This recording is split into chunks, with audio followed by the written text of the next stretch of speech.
What if the beliefs you were taught to trust are still shaping your fear, your guilt and sense of self without you even realizing it?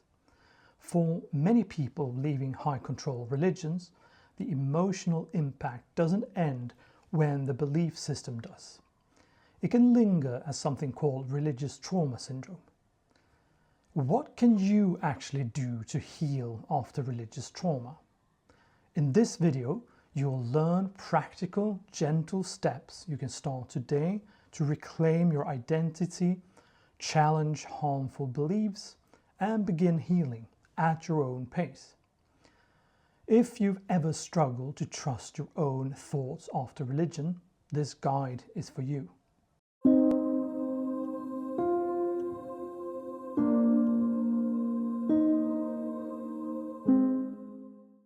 Religious trauma syndrome is a complex and often deeply personal struggle.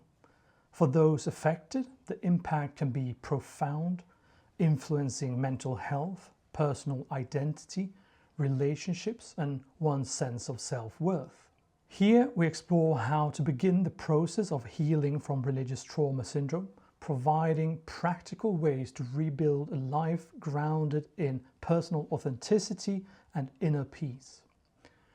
Whether you're just beginning to question your past experiences or have been on the path to recovery for some time, this guide offers a compassionate framework to empower and support you. The journey to healing from religious trauma is not linear. It's a gradual process, often with ups and downs. Taking the first steps can feel overwhelming. While therapy and support networks are foundational tools, there are also small, manageable steps you can start today to foster a sense of safety, self-understanding, and gradual healing. And by incorporating small daily practices, you're creating a solid foundation for healing. Every step you take, no matter how small, is a meaningful move toward reclaiming your sense of self, security, and personal freedom. So here are some practical steps you can take to gently begin this healing journey. These practices don't require external resources, and many can be integrated into your daily routine. So we start with a room of one's own to create personal space. When dealing with trauma, creating a physical and/or mental space that feels entirely yours is essential. A safe space helps you decompress, self-reflect, and feel grounded. It serves as a sanctuary where one can feel safe, free from external expectations or judgment. It's a place to process emotions, reflect, and reconnect with one's inner self. In the context of healing, a personal space provides the physical and emotional freedom needed to experiment with new ways of thinking, new ways of feeling and being. It becomes a nurturing environment for self-discovery, where you can engage in restorative practices like journaling, meditation, or simply resting without the pressure of others' influence. Therefore, also remember that if others share your living area, let them know that this space is for you alone, the space you've set up. Setting boundaries around your personal space is an empowering way to reclaim a sense of ownership over your environment. Next, I want you to meditate. Meditation is a powerful tool for healing by fostering a sense of inner peace and self-compassion. For many who have experienced fear-based or guilt-driven teachings, reconnecting with a calm, non-judgmental awareness can be profoundly healing. Meditation helps quiet the mind and release ingrained patterns of anxiety, allowing individuals to observe their thoughts and emotion without fear or shame. By cultivating mindfulness, survivors of religious trauma can begin to separate their authentic self from the harmful beliefs they were taught and create space for self-acceptance and healing. Regular meditation can reduce symptoms of stress, promote emotional regulation, and offer a renewed sense of spiritual connection that feels safe and affirming, if that's what you want. A new study published in a Journal of Positive Psychology shows that meditating for only 15 minutes can give the same health benefits as a full day of vacation. Worth considering. Next, start a deprogramming journal. Journaling is an invaluable tool for processing your thoughts, your memories and emotions. A deprogramming journal is specifically for unpacking and challenging beliefs or messages that were ingrained in you by past religious experiences.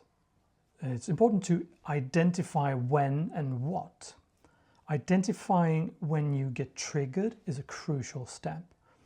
Triggers can include specific situations, conversations, thoughts, words, or even sounds that cause a surge of fear, anxiety, or stress. And by recognizing these moments, you gain insight into how your trauma still affects you today. And writing down these triggers in a journal can be incredibly empowering and important. It allows you to track patterns, understand the roots of your emotional reactions, and develop strategies to respond with more self-compassion. So journaling creates a safe space to explore your vulnerabilities and acknowledge the impact of your trauma, all while fostering greater self-awareness and emotional resilience. You need to identify limiting beliefs. Write down any beliefs that make you feel fearful, guilty, or restricted. These might include statements like "I'm unworthy" or "I'm not allowed to think for myself."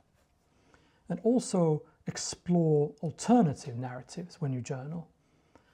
Next to each belief, write down alternative, more compassionate statements. For example, if you were taught that questioning is sinful, counter it with curiosity and questioning are natural parts of being human.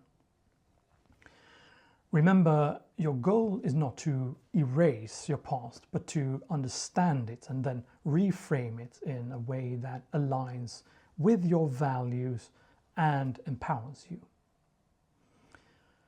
Next, challenge all or nothing, the all or nothing thinking patterns. Authoritarian religious systems often instill all or nothing or black and white thinking, where everything is either good or bad, right or wrong. And healing from religious trauma requires developing cognitive flexibility, learning that life is complex and doesn't fit neatly into rigid categories. So question automatic thoughts.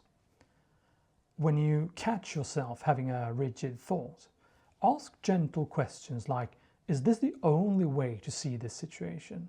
Or could there be more than one perspective? And explore grey areas.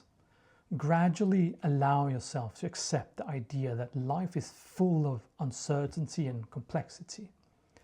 Practice acknowledging that it's okay not to have all the answers, especially on moral or spiritual questions. And celebrate small wins. Every time you question or adjust a rigid belief, celebrate it as a small step toward healing. Shifting from all or nothing thinking is challenging, but every small shift builds resilience and self-trust. And remember, this is not about questioning everything, nor that nothing is true. It's about having a rational, flexible, and critical mind. Next, we have education and self-reflection. Understanding the psychology of trauma and indoctrination can be empowering. By learning about the effects of authoritarian systems and the psychological mechanisms of control, individuals can gain perspective on their experiences. So also watch and listen to unlearning videos and podcasts. That will challenge what you've always found true, and it will give you new perspectives. Embrace personal agency. The key is allowing yourself to find meaning on your terms. Give yourself permission to explore, to adapt, or even reject certain practices.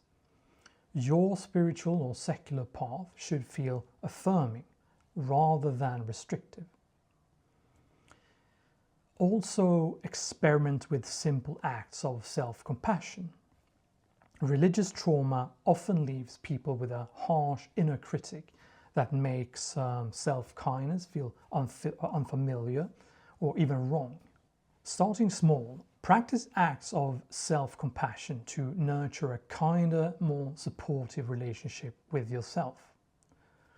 Practice self-soothing statements. When negative thoughts arise, gently counter them with affirming statements like, "It's okay to feel this way," or "I'm learning to trust myself." And also here, create a self-care ritual.